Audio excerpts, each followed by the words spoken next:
দুই দিনের টানা বৃষ্টি উজানের ঢলে বিপদসীমার কাছাকাছি তিস্তার পানি খুলে রাখা হয়েছে ব্যারেজের ৪৪টি জলকাপাট।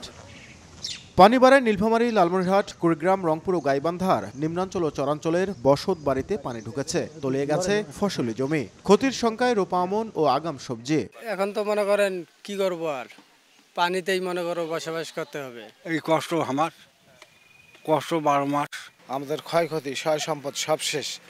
এখন আমরা অসহায়ভাবে দিন যাপন করতেছি। আগামী 3 দিন পানি বৃদ্ধির সম্ভাবনা রয়েছে, তবে সব ধরনের প্রস্তুতি রয়েছে বলে জানায় পানি উন্নয়ন বোর্ড। তিস্তা নদীর অববাহিকায় নিম্নাঞ্চল যেগুলো, চরাঞ্চল যেগুলো, সেগুলো প্লাবিত হওয়ার একটা আশঙ্কা আছে। এই মুহূর্তে তিস্তা নদীর অববাহিকায় ডালিয়া ব্যারেজের ভাটিতে, হাতীবান্ধা, কালীগঞ্জ এবং আদিতমারির কিছু অংশ প্লাবিত হচ্ছে এবং নিম্নাঞ্চল যেগুলো আছে সেগুলো কিছুটা পানিতে নিমজ্জিত অবস্থায় আছে। তিস্তার স্থায়ী সংস্কার না থাকায় প্রতি বছর বন্যা ভাঙনের শিকার হতে হচ্ছে, অভিযোগ তিস্তা পাড়ের বাসিন্দাদের।